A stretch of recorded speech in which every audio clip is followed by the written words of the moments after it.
আমি কিছু বলতে চাই ঈশ্বরের মেসেদের বা মণ্ডলীর কার্যকর্তাদের। আপনাদের জন্য একটা গুরুত্বপূর্ণ বার্তা রয়েছে যেসাইয়া 65:10 পদে।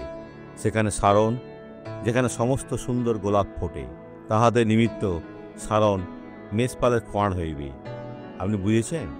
আপনি আমাদের ঈশ্বরের প্রিয় মেষ, সারণের তরভূমি এবং আখর তরভূমি, গোপালের শরণস্থান হইবে। যারা কার্য করে, ঈশ্বরের কার্য করে, তারা তার অধিকার।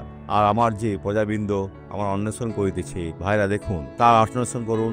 যদি আপনি তার মেষ হন, আপনি সারণের কাছে যান। যদি আপনি তাঁর অধিকার হন, আপনি সেই আখরের তলভূমিতে যান। তখনই আপনি খ্রিস্টতে পূর্ণ হবেন, আপনি উত্তম খ্রিস্টান হবেন, একজন উত্তম মেষ। যে ব্যক্তি আশীর্বাদ লাভ করেছেন তাকে দেখুন।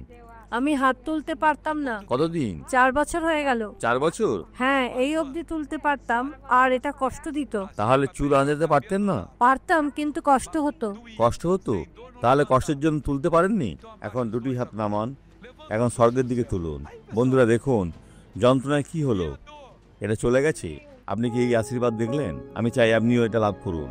পিতা যিশুর নামে এই ব্যক্তিকে আশীর্বাদ করি।